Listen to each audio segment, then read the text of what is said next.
kulanka caadiga ah marka laga soo tago midka furitaanka kala fadhiga shanaadkii ugu horeeyay golaha shacabka Soomaaliya ayaa maanta baaqday sababtan waxay gudoonka ku sheegeen tirada xildhibaanada loo baahnaa oonan soo xaadirin waxa xarunta ka socday saacado kooban sawaxan ay dhigayeen xildhibaano ku kala aragti duwan waxa ay noqonayso dooda kulanka maanta baaqday 116 xildhibaan ayaa soo xaadiray xarunta golaha shacabka ee baarlamaanka Soomaaliya halka loo baahnaa 139 ugu yaraan in kulanka uu si rasmi ah ugu furmo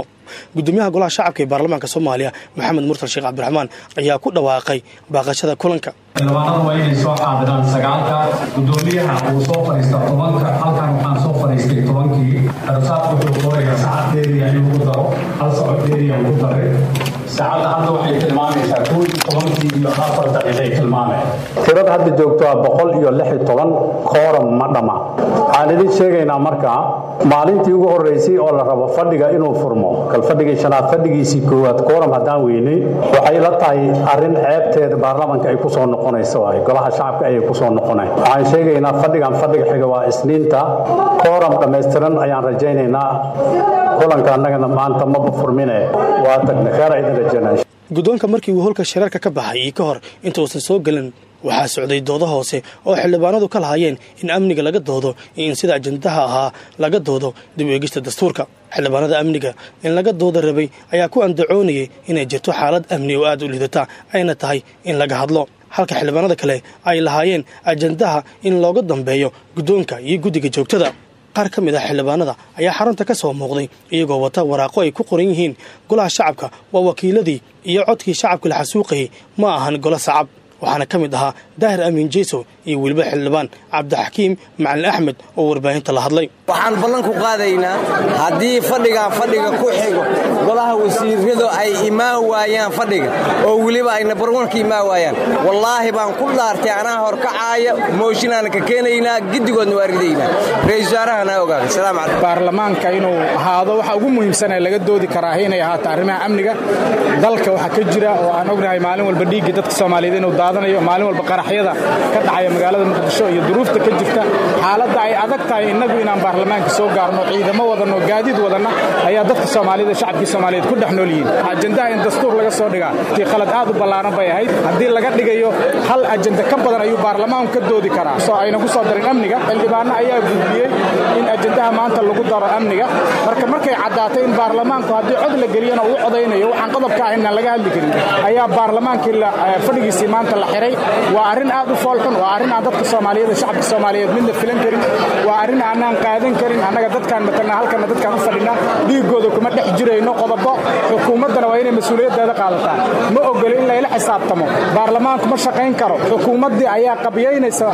maxaa la yiraahdaa kooram wasiirada la eedeeyay ee xildhibaanada ah waxaa ka mid ah Daahir Cabdullaahi Ditorgo oo ah wasiir dowlaha wasaaradda ganacsiga ee xukuumadda Soomaaliya idaacadda kulmiye mar uu waramay ayaa waxa uu yiri xildhibaanada qaar waxay ku eedeeyeen in xukuumadda maanta ay baajisay fadhiga golaha shacabka baarlamaanka ma beeninaysaa arrintaas waa been wax ka jira malaha annaga joognay xukuumadda ka tirsan ka golaha shacab ahaan waa joognay saaki 9 subaxnimo halka imid oo anoo imid maxalida xukuumadda ma aysan baajin saas daraadeed haddii aad fiirisatay xildhibaanada xukuumadda ku jiro maxalida aad bay u tirayar yihiin haddii la fiiriyo 276 xildhibaan waaye haddii lagu daro madaxweynaha hore haddii lagu daro xasan haddii lagu daro 276 xildhibaan waaye 276 waxa laga yaabaa 30 kamid ah 40 kamid ah inay yihiin xildhibaano marka kuwii kala aaway haddii xukuumadda baajinayso maxaa la yiraahdaa xildhibaanada kale maxay u soo xaadiri waayeen saas daraadeed warkaas wax ka jira malaha kontraktayni dadka qaar iska wata marka taasaan gudoonka golaha shacabka ilaa 6 saac 7 saac la gaari jiro ko fadhiga furi jiray Soomaaliya inuu 5 saac soo xir maxaa keenay gudoonka golaha shacabku waa run ayaga hoggaanka golaha shacabka haya ayagaan heer hoosaadkii haya marka sharciyada iyada yaqaan marka iyaga in la weydiiyo taas sababtoo ah mana waxay fiirinayaan waxa meesha ku yaalo marna waxay fiirinayaan mana gudoonka awoodiisa marka waxa laga yaabaa gudoonka awoodiisa inay ka mid yihiin anaga ayna ka hor dhici karin laakiin heer hoosaada jiro kulamada golaha shacabka ayaa durba maanta ku bilowday isfaham waa iyo kooram la'aan waxaana laga dhowr sugayaa maalinta isniinta ah oo loo balansan yahay iyadoo magaalada Muqdisho ay inta badan ahayd mid wadooyinkeeda la xiro meelo badan ay yeelaan dhagaxaanta wadada lagu xiray ayaa haddana xalay maanta waxaa korortay askarta wadooyinka la geeyay jidgooyooyinka la dhigay isgoosida qaar sidoo kale amarka ciidanka ee gaadiidka iyo dadkuba la amrayo inay ka laabtaan halka ay u socdaan isgoosida askarta iyo jidgooyooyinka lagu kordhiyay waxaa ka mid ah Saybiano Banaadir Tarabuunka KBB iyo 4 jardiin iyo kuwo kale. sidoo kale kontaroolada Muqdisho laga soo gala ee dhanka Afgooye iyo Balcad ayaa lagu kordhiyay askarta iyo baaritaanada. xaafadaha qaar ayaa maanta ah kuwa aan la isku gudbi karin iyadoo dadku ay adeegsanayaan dhowr gaari goobo ay markii hore hal gaari ay u raaci jireen. mid ka mid ah gaadiidleyda magaalada Muqdisho ka howlgala ayaa maanta keenin u waramay. wuxuu nahay meel amarna ma lahan saaka waxa uu sii daran dhagax la keenay dhagax waaweyn aan taal wax aan sameeyna ma aqaan dadkina waa wadnaa wana sii wadnaa wax aan qabana mala meelaas uu imaanay meelaas ka fadhina wax kala aan qabana mala meel aadna mala kala wareeg xagu ku jira marka meelaha saybiyaano magaalada dhan waa kaas balaare jardiinka meel walba isgoose kala wareega ka jiro ay marka meeqa danta ugu qasbaysa in gawaara aan raacin wallahi dadkii lacag ma ogola wax ma haystaan dadkii inay baabuur raacaan lay noqonay bis saaka meeqa qof oo kala wareeg aad gees maadaama aad tahay ma xisaabi karo waxa xisaabi karo ma sidoo kale waxa dhibaatada ugu badan qaba dadka waayeelada iyo caruurta ee la arkayo iyagoo lugeynaya meelaha qaarna aan mari karin. dadka maanta la kulmay xirnaashaha wadooyinka sii kordhay ayaa dhankooda kulmiye la hadlay. haddaan nahay dadweynaha shacabka waxaan ku dhib qabnaa kala wareegga magaalada ka jira kaasoo nagu noqday in macnaha meeshii baabuuraaca aan ku tagi jirnay lacagtii aan ugu soo talagalnay 3 kameel hadda aan ku tagno waxaan cabasho ka muujinaynaa dhagxaanta magaalada lagu xiray meel kasta oo go'doona taasaan cabasho ka muujinaynaa haddana dadweynaha ku dhaqan magaalada Muqdisho. marka magaalada maxaa ka jira kala wareega ka jira say wax jira magaalada kala wareega ka jiro rafaad fara badan ka jiro waxay noqotay in 10 meel lagu kala dago oo meel kala gaadiid laga raaco rafaad fara badan jiro waxaan codsanaynaa cadaadiska faraha badan oo lagu hayo in laga yareeyo oo dawladdu naga yareyso. anaga dana bulshadii ku nool gobolka Banaadir waa dhibanahay waxaan ku dhibanahay jidadkii waa la xiray waxa la yiraahdo waxa soo baxay kala wareeg saybaada ka soo baxay bajaaj hadan ka soo raacay waxa waa jidkii dhan waa xiray meel kasta dhagaxa lagu gooyay meel kasta waxaan ku leeyahay meeshaad mar leedba jidku waa xiran yahay dhagaxa ku yaalo bajaaj marka soo raacdo meeshaad rabtid oo tilaabto uma tilaabi kartid waxa waaye checkpoint ayaa loo dhagaxa kala wareeg.